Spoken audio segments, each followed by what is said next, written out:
Pour ne rien rater de nos programmes, n'oubliez pas de vous abonner à nos deux chaînes YouTube, le Média TV et le Média 24/7, et d'activer la cloche.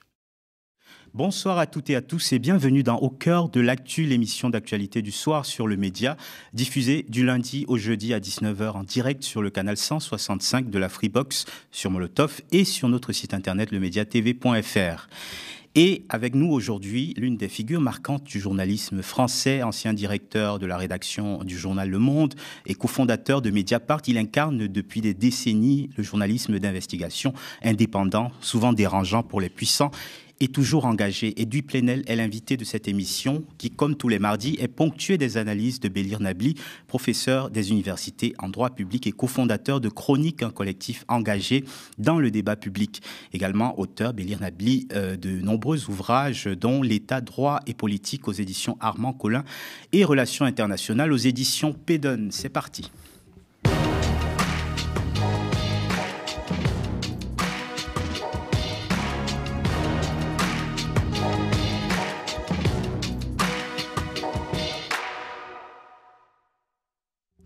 Bonsoir Bélir. Bonsoir Fabrice. Bonsoir Edoui Plenel. Bonsoir, merci de l'invitation. Merci à vous d'avoir accepté notre invitation, l'invitation de Bélir Nabli. Vous avez publié en mars dernier l'ouvrage Palestine, notre blessure aux éditions de la Découverte. C'est une sorte de plaidoyer en faveur de ce peuple martyrisé de Gaza qui, malgré des mois de calvaire documentés, trouve peu de soutien dans les cercles politiques et médiatiques en Occident. Comment expliquez-vous cette différence assourdissante ? J'ai voulu faire ce livre qui rassemble 11 articles de fond que j'ai produit sur Mediapart depuis sa création, depuis 2008. Le premier est une adresse à Barack Obama qui résume tout. Palestine, où se joue la paix du monde. C'était déjà une guerre à Gaza. Il y a un autre qui est une lettre ouverte en 2014 à François Hollande, où il y a déjà tout ce qui est dans notre débat public, la diabolisation des soutiens à la Palestine au nom de l'antisémitisme, et surtout le fait que François Hollande est celui qui fait basculer la France en rupture avec l'héritage gaulliste et mitterrandien dans le soutien inconditionnel, donc aveugle, à la politique israélienne. Et puis à la fin, il y a un dernier article auquel je tiens beaucoup. C'est d'ailleurs celui-là qu'a souligné L'Orient le Jour, le quotidien libanais, qui est la barbarie dans la civilisation. Car au fond, ce que nous met sous les yeux ce qui se passe à Gaza, et plus durablement l'histoire et le sort tragique de la Palestine, c'est la question coloniale, l'actualité de la question coloniale. Et quand on prétend coloniser, priver un peuple de sa terre, le dominer, être plus fort que lui, supérieur, eh bien on devient barbare. Et les crimes que nous avons sous nos yeux, crimes contre l'humanité, crimes de guerre, crimes de génocide, sont le produit de ça. Et pour répondre à votre question, le piège qui nous est tendu, et nous, journalistes, nous avons une responsabilité très importante qui est similaire à celui qui a eu lieu à l'échelle du monde le 11 septembre 2001, c'est ce qu'un historien a appelé le présentisme. Donc il y a un événement, le 7 octobre, les massacres, qui comporte des crimes de guerre commis par le Hamas. Et du coup, il ne faudrait voir que cet événement, comme il ne fallait voir que les tours jumelles et les attentats d'Al-Qaïda. Donc on est pris, vous ne pouvez rien voir, il n'y a plus de passé et il n'y a pas de futur. Et donc vous êtes sommé d'abord de vous comporter sur le 7 octobre ou sur le 11 septembre. Et donc du coup, vous ne pensez plus, vous ne réfléchissez plus, vous devenez indifférent, et vous connaissez la suite. Le 11 septembre, c'est la destruction de toute une région, d'un État, l'Irak. C'est le mensonge médiatique de la guerre américaine en riposte aux attentats du 11 septembre. Et là, de la même manière, eh bien, ce n'est pas une guerre contre le Hamas, on prend prétexte de ces massacres pour mener ce que j'appelle, c'est une guerre de destruction de la Palestine. Et à l'heure où nous parlons, il faut bien dire à toutes celles et tous ceux qui nous écoutent, évidemment, le risque, c'est de s'habituer, toutes ces photos, tous ces vidéos, enfants, ces journalistes, etc. Mais là, le feu vert a été donné avec la présidence Trump. Ce n'est pas une anecdote, la Riviera et la Côte d'Azur, pour détruire Gaza, pour l'épuration ethnique. Et la réunion du cabinet de guerre israélien de dimanche a acté ça. Elle a acté ça, d'où l'appel aux réservistes. Il faut chasser, c'est-à-dire qu'il faut que cette population disparaisse et que Gaza soit annexée. C'est ça que veulent les actuels dirigeants israéliens. et dans un, hélas, grande complicité, on y reviendra sur les complicités, elles sont diverses, ou impuissance du monde. On en reparlera. Bélir, j'imagine que tu es d'accord avec l'analyse donc, que pose Edoui Plenel sur cette forme de cécité finalement vis-à-vis de l'histoire, l'historique de ce conflit, de ce massacre aussi qui dure quand même depuis plus que... Avant le 7 octobre 2023. Tu es d'accord avec ça et aussi avec... l'absence d'humanité, d'humanisme de la part de la classe politique, mais aussi des commentateurs divers? Non, bien sûr que la démarche d'Edoui Plenel est salutaire, en ce sens où elle met en perspective historique l'événement historique que représente le 7 octobre, parce qu'il ne s'agit pas de le minorer, il s'agit de le restituer dans une histoire et dans une complexité. Or, on a affaire à des animaux politiques qui se sont saisis de l'événement pour l'instrumentaliser de la manière la plus cynique qui soit, c'est-à-dire pour réaliser un projet politique. Hein. Tout ce qu'on voit se réaliser, notamment les projets de nettoyage ethnique, ce n'est pas un projet qui est né après le 7 octobre. En fait, il taraudait, il habitait un certain nombre des responsables israéliens aujourd'hui au pouvoir. Et ils ont vu une opportunité historique pour réaliser ce fantasme. Et donc, c'est ce à quoi on assiste, en fait, la réalisation d'un fantasme qui a été pensé, qui est animé par une idéologie. Le pire du sionisme, on pourrait dire, ce n'est pas le sionisme, il ne se résume pas à ce à quoi on assiste. Le sionisme, c'est plus complexe. Mais il y a une dérive de cette idéologie, notamment à cause du poids de plus en plus prégnant d'une lecture religieuse de cette idéologie nationaliste à la base, et qui nourrit ce fantasme du grand Israël, qui ne respecte pas les autres États, les autres peuples, y compris celui qui habitait dans cette Palestine historique avec des Juifs, j'allais dire historiques. Et donc, il y a toute cette entreprise de déconstruction au nom d'un fantasme foncièrement religieux, en fait, et qui peut donner le pire, et c'est ce pire qu'on est en train de constater sous nos yeux. Et le pire est désormais totalement assumé. Vous le disiez tous les deux déjà, à Gaza, Benyamin Netanyahou continue d'intensifier son plan, donc son opération militaire génocidaire, via un plan qui vient d'être officialisé et qui comporte aussi le déplacement de la population. Vous le disiez, Edoui Plenel. Je vous propose de regarder ce sujet signé Lydia Ménès.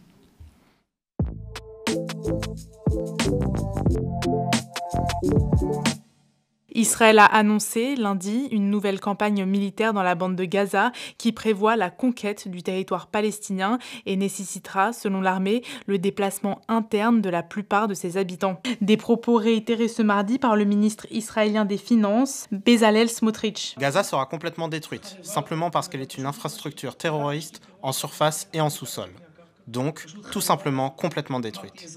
Les civils seront envoyés au sud, au-delà de l'axe Morag, dans une zone humanitaire, sans Hamas ni terroristes. Et d'ailleurs, de là, ils commenceront à partir en masse vers des pays tiers. Les réactions et condamnations du plan israélien de conquête de Gaza ne se sont pas fait attendre.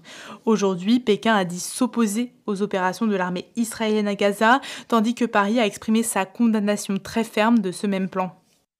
Edoui Plenel, on parle de manière très concrète, pas du tout voilée, d'un nettoyage ethnique, de vider un territoire. Il le dit, le ministre israélien, Gaza est un territoire terroriste.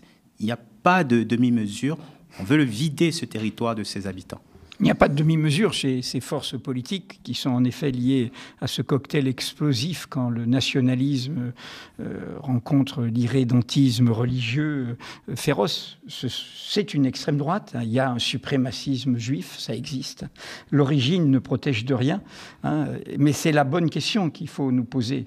C'est comment devient-on barbare ? Comment des gens issus... La légitimité historique, en tout cas intellectuelle de l'État d'Israël, c'est le souvenir de la destruction des Juifs d'Europe. C'est le crime que nous avons commis en Europe. Et comment des gens héritiers de cela peuvent eux-mêmes tomber dans cet enfer. Et pour moi, je le redis, ce que active et on en parlera probablement sur le débat français, à l'échelle du monde, c'est la question coloniale. Je cite dans l'introduction au livre, fais un parallèle. Je dis, pour moi, la Palestine est un mot pour le monde entier depuis la fin de l'après-deuxième guerre mondiale, qui résume l'injustice à l'échelle du monde. Hein. Le refus de l'égalité des droits, ce qu'on appelle le droit international, justement. Hein, c'est-à-dire que nous avons projeté notre propre faute. Hein, tous les vainqueurs du nazisme ont légitimé la création de l'État d'Israël, mais nous avons jeté comme un manteau de poussière notre propre crime sur les dos d'un autre peuple en laissant commettre une injustice sur ce peuple. La Palestine, la Nakba, est démultipliée en 67 avec la conquête des territoires. Et la comparaison que je fais, puisque la Palestine est pour moi ce symbole à l'échelle du monde, c'est avec un autre nom de pays. Et ça parle à notre histoire française qui n'est pas assez connue, Haïti. Haïti. Vous savez, quand Napoléon est premier consul, il rétablit l'esclavage et il veut reprendre Haïti à la révolution haïtienne. La révolution oubliée, mais qui est la quatrième des révolutions universelles. Hein. Il y a l'américaine, l'anglaise parlementaire, la française, et puis il y a la révolution anti-esclavagiste. Et donc il envoie un corps expéditionnaire immense en 1802 pour reconquérir Haïti, Saint-Domingue à l'époque, aux forces de la révolution haïtienne. Les militaires qui vont faire cette conquête, c'est les militaires de la Révolution française. Ils ont les idéaux de la Révolution française. La Déclaration des droits de l'homme est de 1989, 13 ans avant. Pour certains, ils sont dans les Lumières, ils sont francs-maçons, ils sont etc. Et voilà, ils vont avec ces idéaux-là. Et là, vous avez Leclerc, le chef du corps expéditionnaire, qui est le beau-frère de Napoléon, qui lui écrit, parce qu'il voit la résistance, ils n'y arrivent pas. En 1802, il lui dit « Je ne vois pas d'autre solution que de les exterminer tous au-dessus de 7 ans. » Enfin, il dit d'abord 14 ans, et c'est son adjoint Rochambeau qui dira 7 ans. Tous, hommes, femmes, enfants, au-dessus de 14 ans. Tous. C'est-à-dire, donc cet homme des Lumières devient un barbare. Donc vous voyez bien qu'on est au cœur d'un sujet immense qui parle à toutes sortes de situations, hein, y compris quand la Russie veut empêcher l'Ukraine d'avoir sa propre autodétermination, enfin toutes sortes d'autres situations. Ce n'est pas une histoire du passé. Et je trouve que ce qui est terrible à l'échelle du monde, c'est que l'impunité, je vais dire un mot là-dessus de l'État d'Israël, l'impunité, à part les efforts de la Cour pénale internationale et de la Cour internationale de justice, ravive à l'échelle du monde la légitimité de ça, dans toutes sortes de situations. Ouais. Et enfin, sur la solitude d'Israël, de la Palestine, pardon, justement, je voudrais dire quelque chose, parce qu'il faut qu'on ait l'intelligence de notre indignation, de notre douleur, de notre colère. Et comme pour nous, c'est facile ici en France, nous ne risquons pas d'être réprimés en le disant, il faut le dire. Il faut dire qu'il y a une grande solitude qui, moi, me révolte, qui, moi, j'étais dans un pays arabe, en Algérie, au moment de 67, c'est comment les dirigeants des pays arabes, je mets à part un peu l'Algérie, mais les dirigeants des bourgeoisies, des pays conservateurs, des monarchies, de l'Arabie saoudite, des Émirats, etc., ils ne soutiennent la Palestine comme la corde soutient le pendu. Ils laissent faire. Ils laissent faire. Vous l'avez dit, ça fait plus d'1 an et demi. Ils ont l'arme du pétrole. Ils ont l'arme du gaz, ils ont l'arme de toute la rupture des relations diplomatiques que vous voulez, ils ont l'arme du commerce. D'ailleurs, la signature des accords d'Abraham prouve bien qu'ils avaient déjà, en quelque sorte, abandonné la Palestine. Et ils sont pour continuer. Voilà. Et je dis ça parce que la Palestine, elle a été aussi, dans toute la lutte, notamment du temps de l'OLP avec Yasser Arafat, elle a été un ferment de révolution, elle a été un ferment de révolte, elle a été un ferment d'espérance démocratique. Dans tout le monde arabe, il y a une sorte... C'est pour ça que le drapeau palestinien circulait. Et donc, du coup, je dis bien ça parce que c'est une histoire terrible. À part ce que font les Houthis avec le soutien de l'Iran, les dirigeants, pas les peuples arabes, mais les dirigeants arabes ont une responsabilité immense actuellement. Immense, immense, immense, immense. Et nos collègues, j'étais aux assises de la Méditerranée où il y avait les collègues de ces pays-là, pour beaucoup d'entre eux, ils ne peuvent pas le dire. On ne va pas dire ça à Al Jazeera au Qatar. Vous savez que l'affaire judiciaire que Netanyahou essaye à laquelle il essaye d'échapper, c'est une affaire de corruption avec le Qatar. Avec le Qatar.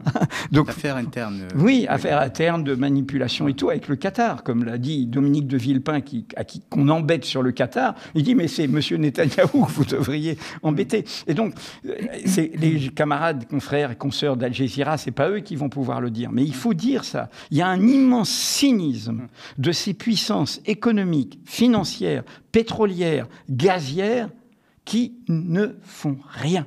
Rien de rien. Bélir, c'est vrai que n'importe quelle autre nation, État, qui aurait un plan comme celui présenté hier par Israël, qui dirait de manière absolument explicite qu'il souhaite nettoyer en fait la population d'un autre État, serait cloué au pilori s'il n'était l'allié des Occidentaux. N'importe quel autre État du Sud. Oui, avant de répondre à ta question, je voudrais naturellement inscrire dans la lignée de ce que vient de dire Edoui Plenel, dans la mesure où c'est important également du point de vue naturellement des citoyens qui soutiennent la cause légitime des Palestiniens. C'est-à-dire que cela ne doit pas neutraliser notre regard critique, y compris vis-à-vis du monde arabo-musulman, avec quand même une distinction entre les États, qui sont, comme tous les autres États, par définition, je dirais, ceux qui n'excluent pas des exceptions, des monstres froids, comme disait Nietzsche, des monstres froids. Donc ce cynisme, bien sûr que c'est le qualificatif adapté pour qualifier les jeux de puissance au Moyen-Orient, en Afrique du Nord, avec quand même un élément, c'est que ces dirigeants, en étant si cyniques vis-à-vis des Palestiniens, ces dirigeants font la démonstration de leur déconnexion avec leur propre peuple. Exact. C'est ça aussi qui est remarquable. Il y a un exemple qu'on cite peu, mais qui mérite d'être cité, c'est le Maroc. Les dockers. Les dockers qui se sont mobilisés sur les bateaux. Exactement, bien sûr. Voilà. Il faut rendre hommage à la société civile marocaine qui, en fait, saisit d'effroi par le choix stratégique qui pourrait s'entendre justement dans le petit jeu des puissances. Le choix stratégique de la monarchie marocaine finalement de nouer une alliance avec Israël pour des raisons géopolitiques, mais un choix qui est complètement déconnecté avec la volonté populaire. Oui, mais comme la souveraineté n'est pas dans les mains du peuple marocain, eh bien celui-ci malheureusement n'a pas le dernier mot, y compris pour définir finalement la position du Maroc sur sa relation avec le peuple palestinien. Et donc, en étant si cyniques, ils font, ces dirigeants-là, de Mohamed Ben Salman au roi du Maroc, la démonstration de leur déconnexion avec leur propre population. Donc, il y a, in fine, une source, malgré tout, d'affaiblissement de leur propre autorité, du moins de leur propre légitimité. Et, l'histoire étant ce qu'elle est, l'épisode qu'on est en train de vivre est si profond dans sa résonance qu'ils auront peut-être à payer le prix politique d'une manière ou d'une autre à un certain moment de leur histoire, du choix qu'ils ont fait aujourd'hui. Et puis, deuxième élément de réaction, tout en répétant l'importance de ce qui a été dit sur le comportement de ces États arabes, s'ils font moins, si cette réaction, leur choix cynique fait moins de bruit, c'est parce que aussi, comme il s'agit pour l'essentiel de dictature, ils n'ont jamais revendiqué un système de valeurs qui est celui précisément du droit contre la force, des droits de l'homme contre le droit du plus fort. Bref, ce qui fait le fondement de ce qu'on appelle les démocraties ou les états de droit démocratiques. Or, nous, précisément, nous vivons en Europe, dans un monde qu'on qualifie d'occidental, où est née précisément en partie cette philosophie de la démocratie, cette théorie de la démocratie moderne, cette philosophie des droits de l'homme, et tout cela qui est censé constituer ce qu'on appelle notre socle axiologique, les valeurs sur lesquelles nos sociétés sont censées vivre et être fondées, est complètement contredit de manière radicale et violente par les choix cyniques de nos dirigeants qui sont en plus élus. Et donc il y a dans cette séquence un questionnement sur l'état de nos démocraties, sur l'état de l'esprit qui anime nos sociétés démocratiques, qui acceptent in fine l'inacceptable. Alors, si je peux juste agir dans le dialogue, parce que bien sûr, c'est accablant. Au fond, c'est une provincialisation de notre monde qui arrive là, à tout point de vue. Parce que si on ne défend pas les valeurs dont on a prétendu se réclamer comme étant universelles... Dont on se réclame toujours, d'ailleurs. Oui, je ne sais même plus je ne sais même plus, quand j'entends M. Retailleau, je ne crois pas qu'il se réclame de valeurs universelles. Mais voilà, donc je laisse de côté. C'est une provincialisation. Mais, comme toujours... l'inquiétude et l'espérance. Nous assistons aussi dans ce drame à un renversement du monde dont l'arme est quelque chose que vous connaissez bien, qui est le droit. Et justement, on rencontre là pourquoi les dirigeants des pays conservateurs du monde arabe ont cette attitude à l'égard de la Palestine. Parce que la Palestine, celle de l'OLP, celle du pluralisme de l'OLP, était subversive. Elle portait des idéaux démocratiques, elle portait des idéaux de pluralisme. Ne jamais oublier que Yasser Arafat faisait très attention à la surreprésentation des minorités palestinienne dans le Conseil national. On n'était pas dans une logique identitaire et les chrétiens palestiniens étaient très représentés. Je dis ça parce que le symbole, c'est l'Afrique du Sud. C'est l'Afrique du Sud qui a fait le retour à l'envoyeur. L'État d'Israël se crée en 1948 officiellement, mais c'est l'année de la création de l'apartheid. L'autre caillou dans la chaussure, la séparation. À part, la séparation. Et les gens qui entourent M. Trump, pour Elon Musk et d'autres, ils viennent de l'apartheid. Et c'est l'Afrique du Sud qui, il y a un peu plus d'1 an, est venue dire « mais c'est nous qui relevons le drapeau ». Et ils ont fait un grand chemin. Parce qu'ils ont relevé le drapeau au nom du Sud, du ressentiment par rapport à une Europe, à un Occident qui ne défend pas ces valeurs. Mais il y a eu un cheminement dans la diplomatie sud-africaine qui n'a pas été assez salué car le voyage a été interrompu par la mort du pape. Ils ont reçu Zelensky. Zelensky a été invité dans la capitale sud-africaine pour montrer qu'on tient tous les bouts. On tient tous les bouts. Que si on défend le droit international, il n'est pas divisible. Pas à géométrie variable. Ce que j'ai repris dans le livre, j'avais fait un article il y a de ça 1 an, j'ai dit soutenir par rapport au campisme atlantiste européo-centré ou occidentalo-centré qui s'occupe que de l'Ukraine, je dis, et qui soutient inconditionnellement M. Netanyahou, j'ai dit votre soutien inconditionnel à Netanyahou, c'est le plus beau cadeau que vous pouvez faire à qui ? À Poutine. C'est la même chose. Et là, c'est l'Afrique du Sud qui renvoie ça.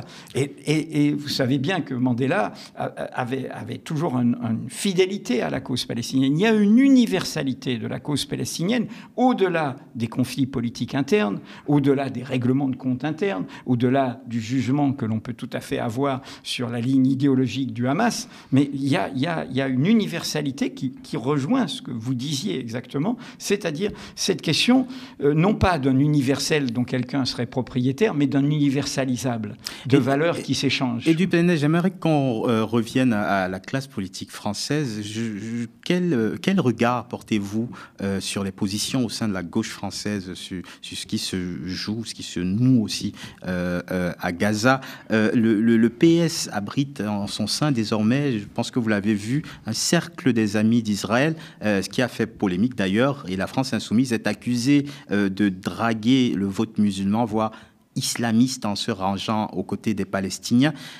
Comment vous analysez cette tribulation à gauche ? Et comme vous avez dit, tribulation, j'ai pas envie de tribuler avec eux.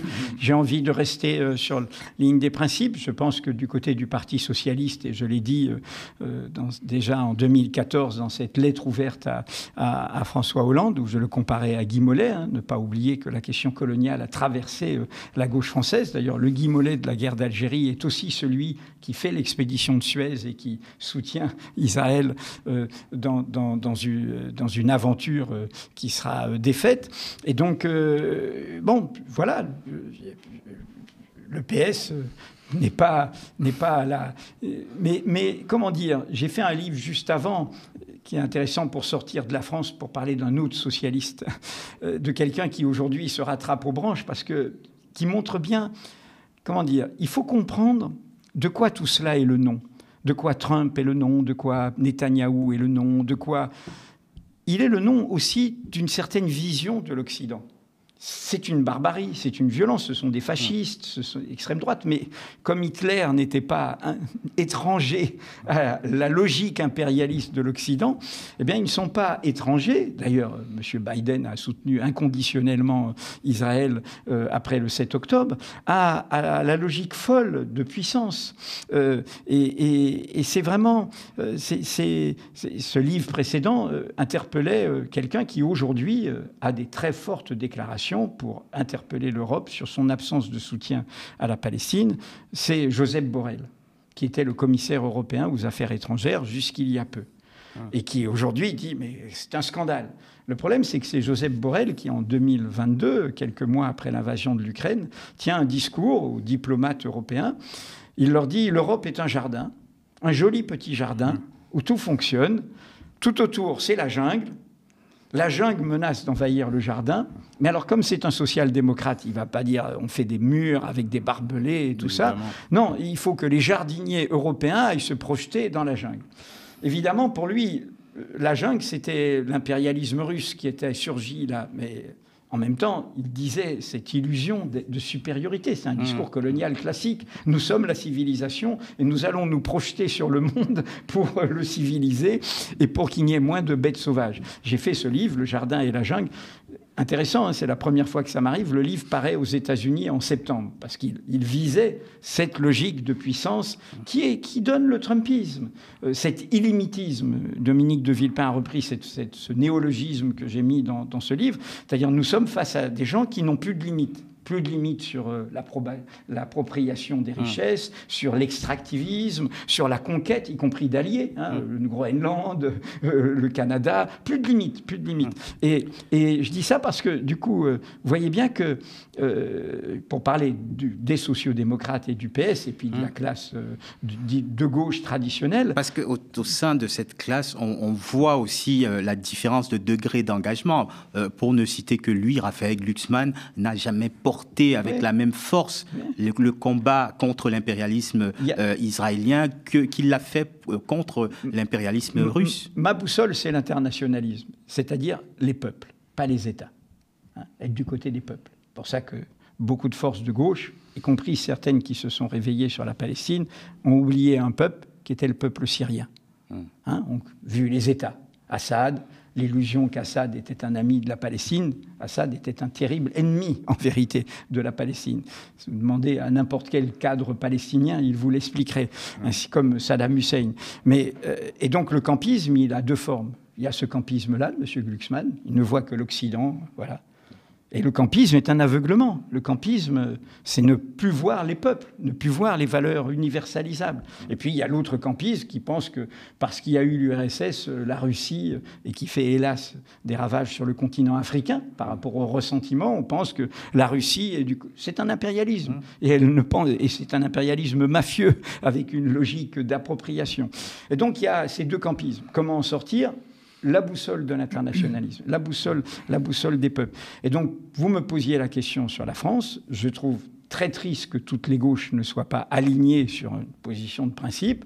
Et par ailleurs, quelles que soient les divergences que je peux avoir par ailleurs avec le fonctionnement de la France insoumise, indéniablement, la France insoumise est au rendez-vous en tant que force politique sur cette question de la Palestine. Je ne peux pas le nier. Beaucoup de jeunes s'y reconnaissent, se disent, voilà, il y a une force politique qui elle, fait le taf, même si ça n'a pas toujours été dans la tradition de tous ces dirigeants, et qui est au rendez-vous de cela, sans aucun doute.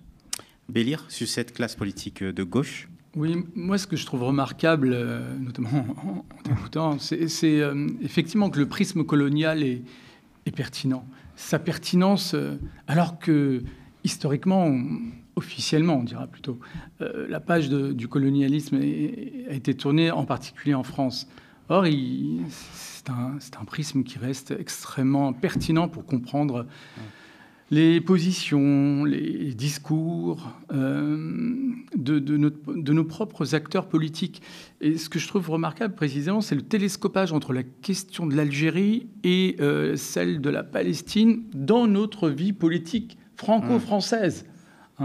Dans la mesure où tu vois bien que le prisme colonial est tout à fait pertinent pour comprendre précisément comment ces questions sont traitées et comment, d'une certaine manière aussi, elles nourrissent une forme d'irrationalité, parce qu'elles sont traitées en rupture avec ce qui est censé constituer le logiciel du bon républicain, l'universalisme, la référence à l'état de droit, etc. Tout cela est oublié dès lors que, précisément, ce qui fait l'esprit colonial, c'est-à-dire finalement une représentation verticale de l'humanité, hiérarchique, rejaillit. Et c'est ça qui est très, très saillant et qui peut aussi saisir d'effroi. C'est-à-dire que penser avoir acquis un certain nombre d'éléments dans grâce notamment à la connaissance de l'histoire, à un certain recul historique. En fait, pas du tout. Il n'y a rien d'acquis.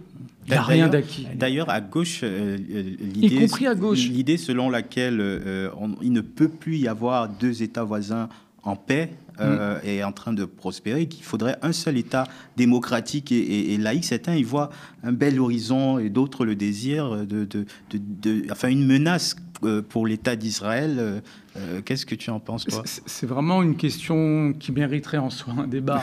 C'est-à-dire que c'est la question de la solution au conflit, tout simplement, et sa réponse politico-institutionnelle. Mais moi, ce que je trouve intéressant, c'est ce que tu as évoqué, le Parti socialiste notamment, effectivement, son passé est aussi marqué, notamment en référence à la CFIO, à la question algérienne. La grande figure du Parti socialiste, c'est François Mitterrand. Qui est François Mitterrand par rapport au traitement de la question algérienne ? C'est un ancien ministre de la Justice, un ancien ministre de l'Intérieur qui a accepté finalement de ne pas faire obstacle, puisqu'il avait un droit de grâce, si mes souvenirs sont bons à l'époque, pour éviter la peine capitale à l'endroit d'un certain nombre de membres du FLN. Et il a laissé faire. Il a laissé faire parce qu'il partageait. Le logiciel de l'Algérie française. Et ce même François Mitterrand, sans remonter à son passé vichiste, est devenu malgré tout la figure de la gauche au pouvoir, avec toutes ces ambivalences qui sont en réalité encore prégnantes, notamment, ou plutôt en particulier au sein du Parti socialiste. Je ne pense pas pour le coup qu'on puisse faire un parallèle avec Oui, à gauche, c'est une vieille, je les cite, je crois, dans le livre, dans d'autres livres, c'est une vieille formule d'Aimé Césaire dans son discours sur le colonialisme. Dans sa lettre de rupture avec le Parti communiste à Maurice Thorez, il dit, voilà, le fraternalisme, c'est-à-dire, il y a le colonialisme dominateur, puis il y a le fraternalisme, c'est-à-dire le grand frère blanc, qui va te dire où est la bonne solution et qui va t'entraîner. Et donc le colonialisme traverse, de la même manière que l'origine ne protège de rien, quand on est dans une société coloniale qui vit du colonialisme, on est gangréné par cela, on ne voit plus l'autre.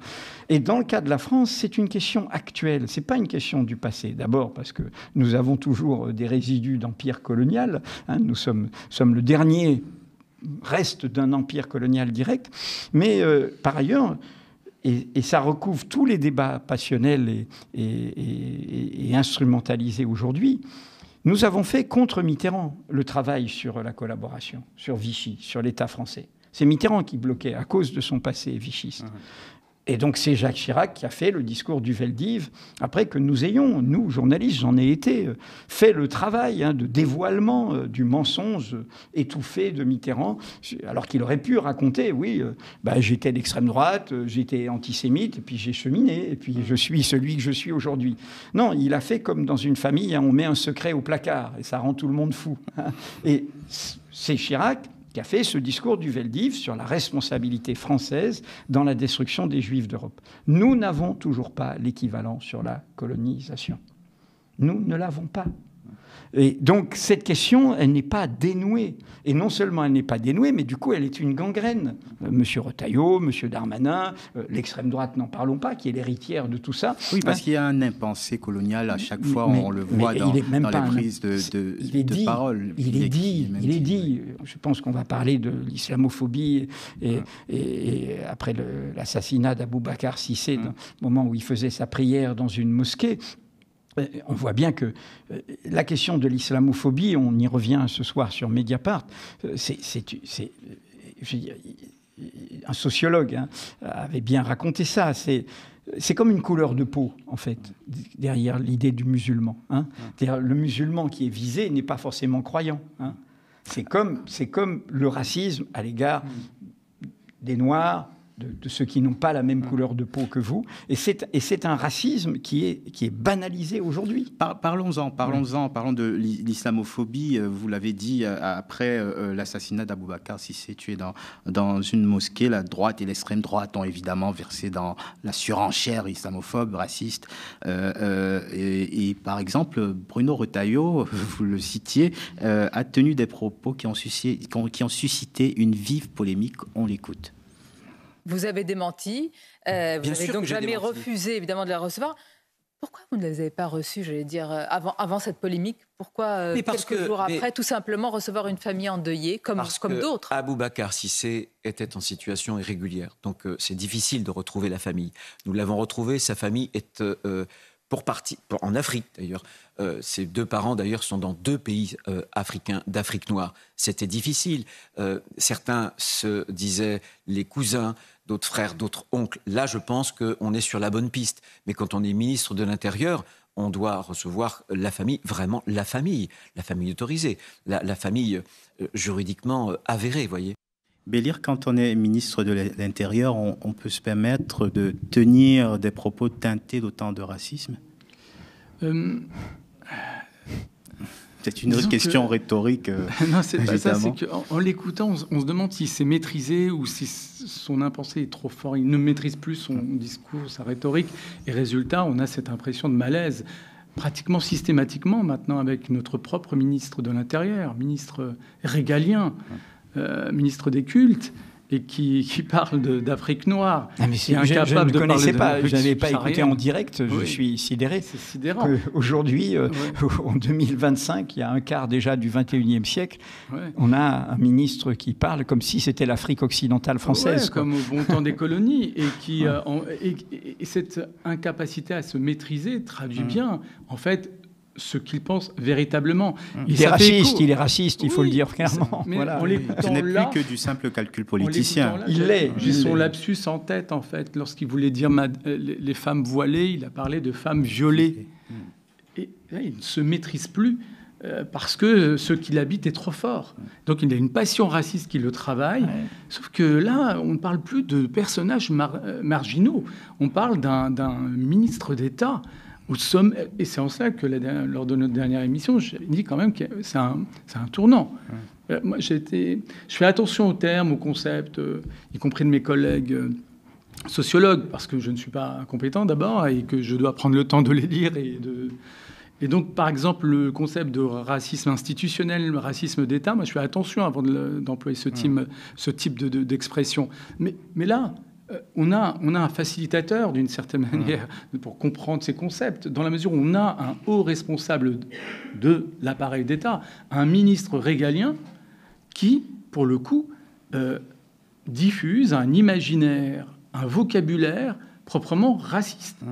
Donc, et lorsqu'il appelle aussi à abattre le voile. Enfin, voilà. Donc, il y a quelque chose, il y a un tournant. On ne parle pas de personnalité marginal. On parle d'un ministre de l'Intérieur. De la droite dite républicaine. Le tournant, pour moi, a eu lieu, celui qui fait sauter la digue, il s'appelle Nicolas Sarkozy, dès 2007, le ministère de l'immigration et de l'identité, le débat sur l'identité nationale, il fait sauter. Pardonnez-moi, avant de poursuivre, j'aimerais qu'on écoute un autre passage de cette interview où il redit des propos sur son sentiment vis-à-vis du multiculturalisme. On l'écoute.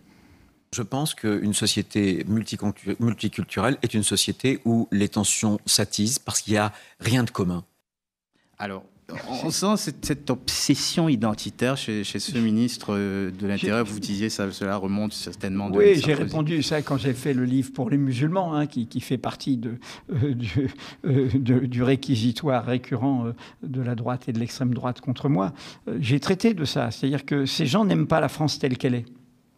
Ils n'aiment pas la France telle qu'elle est. C'est de nous qui parlent. Hein. Multiculturels, nous le sommes. Nous le sommes dans nos histoires de vie, dans nos histoires de famille. Nous le sommes dans nos déplacements. Nous le sommes dans notre nourriture, nous le sommes dans nos mots. Nos mots sont pleins. Je dis souvent aux jeunes, vous savez, vous allez au magasin, vous achetez un magazine, Marzen. Marzen. Si vous allez au Maroc, vous entendez parler du Marzen. Mais par ailleurs, le breton d'outre-mer que je suis vous dit baragouiner, quelqu'un qui ne parle pas bien français, ça faisait les Bretons, ils étaient des migrants internes et ils demandaient du pain et du vin, c'était bara et gouine. Hein, on est tous l'immigré de quelqu'un. Donc la France est multiculturelle. C'est une réalité. Elle est même, c'est sa particularité au cœur de l'Europe, car nous n'avons pas été un pays, à la différence des autres, d'émigration. Beaucoup d'émigration italienne, espagnole, portugaise, allemande au XIXe siècle, irlandaise, n'en parlons pas.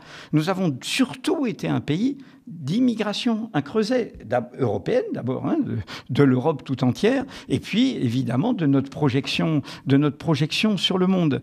C'est notre histoire. Et il faut en être fier, c'est même notre force. Donc ce discours n'est pas un petit discours idéologique, c'est un discours potentiellement de guerre civile. Quand vous refusez le vivant, vous refusez la vitalité, la diversité d'une société. Et vous dites, il n'y a qu'une identité. Il n'y a qu'une identité. Et l'identité qu'il proclame, c'est la sienne. Je suis blanc, chrétien, et c'est moi qui suis l'identité légitime. Je me touche, mais ce n'est pas de moi dont je parle, c'est de lui. Et donc, vous voyez bien que ça... C'est pour ça qu'il n'y a pas de frontière avec l'extrême droite. Ces gens-là c'est la même chose que l'extrême droite dans leur idéologie. Ils nous mettent en guerre civile. C'est-à-dire qu'ils veulent que le reste de la France se plie, se plie à leurs normes dominantes. Et lire rapidement. Et c'est en cela que la vie politique interne est imbriquée dans le grand chamboulement du monde. Tout cela est imbriqué.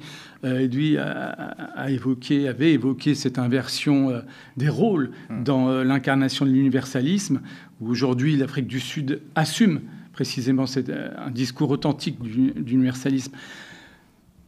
À l'échelle franco-française, les républicains officiels, c'est-à-dire finalement nos gouvernants, sont ou devraient être les porte-parole de cet universalisme. Ils sont au contraire, pour certains d'entre eux en tous les cas, des identitaristes assumés. Je veux dire, on sait d'où il vient, M. Retailleau. Hein, c'est la tradition maurassienne, en vérité, qu'il masque plus ou moins.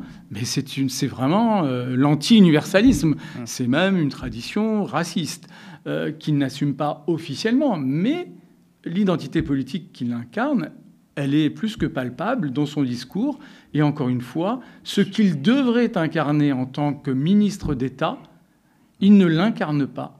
Il assume d'abord ce qu'il est en tant que responsable politique, c'est-à-dire d'abord et avant tout un identitaire et non pas un universaliste. Alors, on en oublierait presque qu'on parle d'un ministre d'Emmanuel Macron. On a Gérald Darmanin dans ce même gouvernement. On n'aurait pas imaginé, vous me direz ce que vous en pensez, Edoui Pellenel, en 2017, avoir ce tournant, cette dérive droitière. Les Républicains ont terminé à 6% aux élections législatives et ont la voix qui porte le plus dans le gouvernement Macron. À quel moment tout a basculé avec Emmanuel Macron ? Très vite, très vite. Pour moi, dès la première année, c'est pour ça d'ailleurs que la 3e émission à laquelle j'ai participé avec Emmanuel Macron, où il nous avait mariés avec RMC et Jean-Jacques Bourdin, j'avais été cash en posant des questions qui fâchent et on avait tiré l'échelle. Alors, la dérive d'Emmanuel Macron, d'une part, ne jamais oublier qu'elle est liée à ce qui est notre problème français et notre risque français, le présidentialisme. Macron ne serait plus président depuis longtemps si on était dans un autre système. C'est un bunker, la présidence, ça vous permet de survivre à toutes les défaites.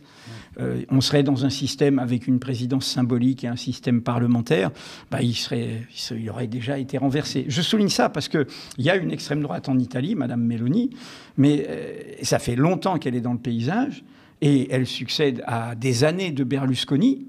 Et l'Italie n'est pas dans la situation aussi dangereuse que la France.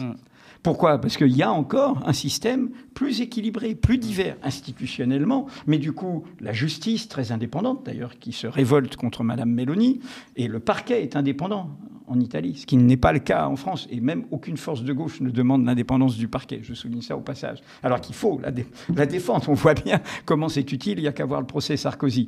La presse indépendante est plus forte que chez nous, elle est plus diverse, plus plurielle, y compris la presse institutionnelle, y compris dans les médias. Et donc, je dis que cette question institutionnelle est au cœur de ce qui vous sidère, c'est-à-dire comment ça peut survivre et tout. Pour le reste, c'est un canard sans tête. C'est-à-dire cet homme est dans uniquement l'objectif de survivre, et du coup, il est dans un cynisme total. Moi, je n'ai pas d'autre réponse, je ne vais pas rentrer dans son cerveau. Je ne vois pas de cohérence idéologique, uniquement que la logique de pouvoir, puisque très vite, il a fait un tournant avec des amours à l'extrême droite. Rappelez-vous l'interview à Valeurs, où il a... Là, on était dans le mot racisme, justement. Donc, je ne crois pas à d'autres logiques que le pouvoir. Et derrière son propre pouvoir, vous le savez tous, le pouvoir économique. C'est un serviteur des intérêts minoritaires, socialement minoritaire, mais même au cœur de notre capitalisme minoritaire, c'est-à-dire du plus gros CAC 40. C'est un chargé d'affaires de ce monde-là. Et il survit pour les aider. Il survit pour... Et il n'a rien aidé du côté social, du côté démocratique, du côté pluraliste. Il n'y a qu'à voir l'état des médias. Et donc, c'est vraiment... C'est la logique de l'intérêt, c'est le monde froid. Les mots couvrent, enrobent d'une sauce très changeante, très variée et très creuse. Ce calcul égoïste de l'intérêt, ce souci de rester au pouvoir. Mais moi, je pense, et je l'ai écrit depuis 2 ans, je crois, que pour moi, et avant qu'il y ait la dissolution, pour moi, Macron fait tout pour que, de fait, l'extrême droite lui succède. Vous me tendez une perche parce qu'il y a la droite de gouvernement qui parle comme l'extrême droite, et puis il y a l'extrême droite qui assume totalement, sans gêne, ses idées putrides. Le polémiste multicondamné Éric Zemmour, notamment, n'a pas manqué de s'exprimer sur la polémique du moment. On l'écoute. J'appartiens à un groupe du Bloc central, Ensemble pour la République, qui est le groupe du président de la République et de Gabriel Attal. Et moi, j'ai pas de problème à dire qu'il y a de la haine envers les musulmans dans notre pays, comme il y a de l'antisémitisme. Et ce qui est important, c'est de ne pas instrumentaliser, au fond, ces fléaux qui heurtent la sensibilité et même qui impactent très directement la vie de millions de nos concitoyens. La France, c'est le pays d'Europe qui a la plus grande communauté juive et qui est en même temps la plus grande communauté musulmane. Et dans la vie de tous les jours, ces communautés, elles arrivent à vivre de manière souvent apaisée dans beaucoup de coins de notre pays. Il ne faudrait pas que le débat politique vienne défaire ce que la République a été capable de faire pendant des années. Et donc moi, je me méfie des discours incendiaires qui peuvent exister parfois à l'extrême droite ou à droite, et parfois à l'extrême gauche ou au sein de la gauche, comme on peut le voir sur d'autres sujets. Et donc, c'est à nous, responsables politiques, d'essayer de préserver cet idéal républicain qui, malheureusement, s'abîme aujourd'hui en France. Je note que vous ne dites pas le mot islamophobie, vous dites haine anti-musulman. Est-ce qu'il y a une gêne ou... Il n'y a pas de gêne, il y a une controverse sur cette définition qui peut parfois être alimentée. Moi, je n'ai pas de problème à vous dire islamophobie, mais j'entends que certains veulent l'instrumentaliser. Donc moi, je ne veux pas verser dans l'instrumentalisation. Il y a de l'antisémitisme, il y a de la haine anti-musulman qui peut être qualifiée d'islamophobie. Il n'y a pas de problème sur les termes. Alors, c'était évidemment pas Éric Zemmour, mais le député macroniste Pierre-Alexandre Anglade. On va écouter désormais... Parce que comme j'ai beaucoup critiqué le macronisme, je n'avais pas écouté. En l'occurrence, là, ce parlementaire que je ne connais pas de la majorité actuelle parle d'or, parce qu'il souligne quelque chose quand vous m'avez posé la question sur le multiculturalisme, la place particulière de la France sur notre continent et dans le monde. Nous avons en effet la première communauté juive rescapée du génocide en dehors d'Israël. Nous avons en effet la plus grande communauté musulmane, pas forcément pratiquante, d'histoire, de culture en Europe. Et nous sommes, entre guillemets, la fille aînée de l'Église et de l'édit de Nantes avec une histoire protestante qui existe. Donc nous sommes un creuset. Et par ailleurs, nous sommes le pays aussi de la laïcité et du droit de ne pas croire en Dieu. Nous sommes un creuset unique en Europe. Un creuset unique si on prend le biais des religions et des croyances pour parler du multiculturalisme, mais c'est une richesse formidable. Le christianisme social dont le pape qui est décédé vient, il a son histoire en France. avec la JOC, avec la GEC, avec tout. C'est vraiment très important de rappeler ça. Et donc, je disais que Retailleau est un inquisiteur catholique qui n'aime pas la France telle qu'elle est et qui voudrait, au fond, détruire sa richesse. Mais là, je salue ce parlementaire parce que c'est bien ce qu'il a dit. Quelqu'un que vous ne saluerez peut-être pas. Je ne le commenterai même pas. Éric Zemmour, qu'on va écouter tout de suite. On n'a pas à être qualifié d'islamophobe. Je veux dire par là qu'on a le droit, dans un pays laïque, il faudrait le rappeler à M. Bayrou et à d'autres, on a le droit de critiquer des religions. Oui. On a le droit de ne pas aimer des religions. On a le droit de ne pas aimer l'islam. On a le droit de ne pas aimer le christianisme. On a le droit de critiquer le judaïsme. Je veux dire, dans le pays de Voltaire, ça serait quand même malheureux qu'on ne puisse plus critiquer une religion. Ça, c'est une première chose. Deuxième chose, puisque tout a démarré avec cette histoire tragique de ce pauvre garçon qui a été... C'est plus qu'une histoire tragique, c'est un meurtre. Bien sûr, ce meurtre affreux, c'est tragique un meurtre, de ce garçon qui a été assassiné. Je voudrais dire que, d'abord, les deux personnes en cause n'auraient pas dû être en France. La victime malienne était un clandestin sous OQTF qui, si le ministère de l'Intérieur faisait bien son travail, aurait dû être renvoyé depuis longtemps. Réaction, Bélir ? Je ne répondrai pas sur le fond de ce qu'il a pu dire. Par contre, en l'écoutant à nouveau dans un cadre différent, là c'est BFM, si j'ai bien vu, je me dis quand même qu'en fait, il dit toujours la même chose depuis une quinzaine d'années. Et pourquoi ? Il l'a dit dans différents espaces médiatiques, y compris au sein du service public. Je veux dire, ce discours-là, il l'avait en vérité déjà. Et on a laissé faire. Donc, le Zemmour là, qui visait, qui ciblait, qui condamnait pour incitation à la haine, en fait, c'est pas un personnage qui a fait irruption ces dernières années. Il a construit ce personnage depuis au moins une quinzaine d'années après être passé par des cases mainstream. IT, à l'époque, je me souviens qu'il avait une émission chaque samedi où il avait le même discours et ça faisait sourire. Après, il avait sa case du samedi soir sur France 2. Même chose, ça faisait sourire. Alors, et donc, il y a l'entreprise de normalisation du discours raciste, en fait... on voit qu'en face, le journaliste... Il n'y a pas de contre-pouvoir. Il n'y a pas de au contraire, ce qui est censé incarner le pouvoir a aidé à la diffusion. Edwy Plenel, vous êtes déçu, vous, l'homme de presse, par l'attitude aussi des journalistes face à ce genre de discours ? Ça va faire 50 ans l'année prochaine que je fais ce métier. J'ai toujours estimé que c'était un champ de bataille. J'ai probablement perdu des batailles, j'en ai gagné d'autres. Donc voilà, je ne suis pas le représentant de la profession, je suis le représentant de ce que j'ai fait. Voilà. Mais le journalisme a toujours eu une part, notamment en France, de ce que j'appelle le journaliste de gouvernement, le journaliste qui ne cherche sa légitimité que du côté du pouvoir, quel qu'il soit, que du côté de la légitimité que lui donnerait le pouvoir politique, le pouvoir économique, en oubliant qu'on est au service de la société, qu'on doit être jugé sur, non pas nos opinions, parce que ce n'est pas le propre du journalisme, mais les faits, les vérités, les connaissances que nous apportons. Et donc, la bataille que j'ai menée pour ma part dans mon chemin pour l'indépendance du journalisme, c'est celle-là. Alors aujourd'hui, tout ça est aggravé par la crise qui a correspondu à la révolution numérique, par l'offensive capitaliste de tous ces propriétaires. Nous avons 10 milliardaires qui possèdent l'essentiel des médias privés en France. Et puis aussi aggravé par l'impéritie des pouvoirs politiques. Tout est sur la table, sur qu'est-ce qu'il faudrait réformer, sur la concentration, sur les conflits d'intérêts. Et rien n'a été fait pour l'instant. Et la responsabilité, le journalisme, la critique du journalisme est aussi vieille que le journalisme, mais le journalisme reflète l'idéologie dominante du moment. C'est-à-dire que, et du coup, on est attaqué quand on est un dissident qui fait son travail. Mais vous le voyez, les groupes comme Bolloré qui passent des heures et des heures à marteler les mêmes éléments de langage. instille mais aussi. ça ne devrait pas exister. J'avais un désaccord de ce point de vue, tout en étant solidaire de votre démarche. Quand vous avez voulu avoir une chaîne hertzienne, moi je pense qu'en fait, il ne peut pas y avoir de chaîne d'opinion sur un bien public. Attends qu'on ne défend pas des opinions délictueuses. Mais c'est pour ça que je pense que...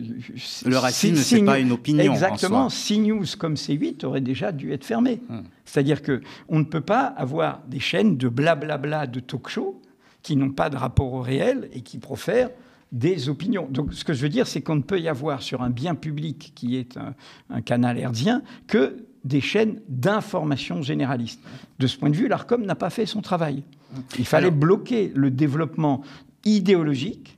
Monsieur Bolloré peut faire des médias qu'on achète en kiosque ou sur Internet, mais il ne devrait pas avoir, parce qu'il a quand même Europe 1, CNews, C8, qui sont des médias de masse, il ne nous reste plus beaucoup d'opinions dangereuses. Oui, très rapidement. Une réaction, c'est pas du tout mon domaine de spécialité, mais par chaîne d'opinion, aujourd'hui, j'aurais du mal à distinguer, à ne pas catégoriser les 3 chaînes d'information de référence, entre guillemets, comme étant des chaînes d'opinion. Même sur le service public, même France Info, les débats, les informés notamment. Je dirais que c'est du journalisme de gouvernement pour reprendre... Je parle de CNews et C8. C'est de ça dont je parle. Mais alors BFM et LCI... Et même France Info. Ce ne serait pas une chaîne...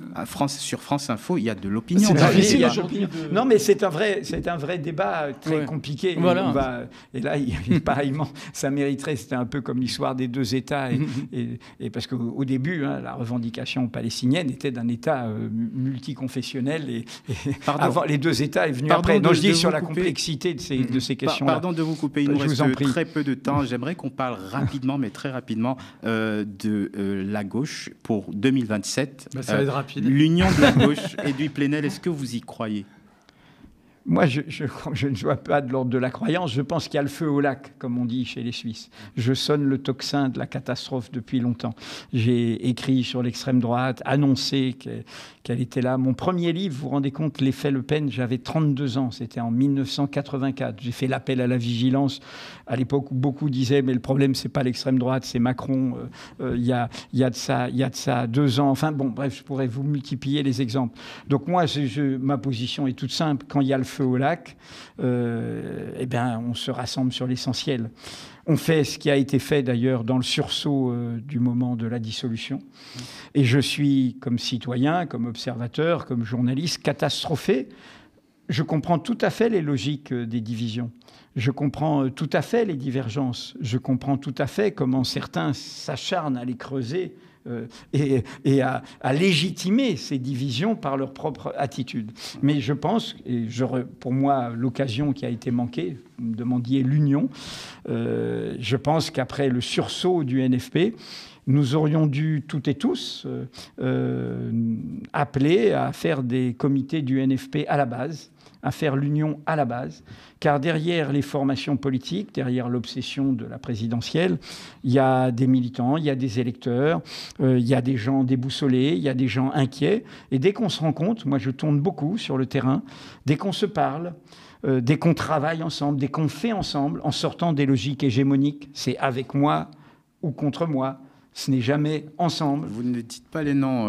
Mais je cherche pas. Je veux pas ajouter Je veux pas ajouter de la division à la division. Je dis juste ma désolation, tout en voyant. Je vous ai dit ce que je pensais de l'absence du PS sur toutes les grandes questions. Peut-être que l'hégémonie, c'est aussi dans les urnes et que une force qui réunit 22% à la présidentielle est légitime à être hégémonique. Je vois que vous voulez absolument que je parle de la France insoumise et de la candidature de Jean-Luc Mélenchon, mais je vais vous dire vraiment ma certitude là-dessus. Bien sûr que je comprends qu'il y a des stratégies électorales, mais aucune digue électorale ne tient s'il n'y a pas d'abord une digue dans la société.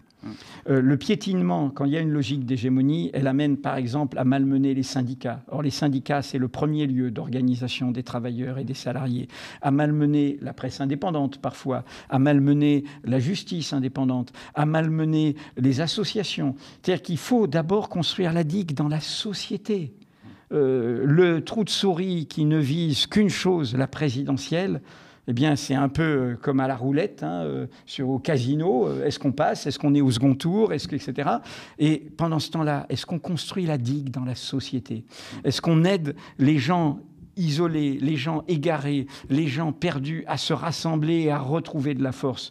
Et moi, je suis de ce point de vue du côté de cette logique de dynamique. Je pense que les logiques de division, ce sont vraiment des privilèges que certains s'accordent ou des stratégies irresponsables aujourd'hui. Bélir.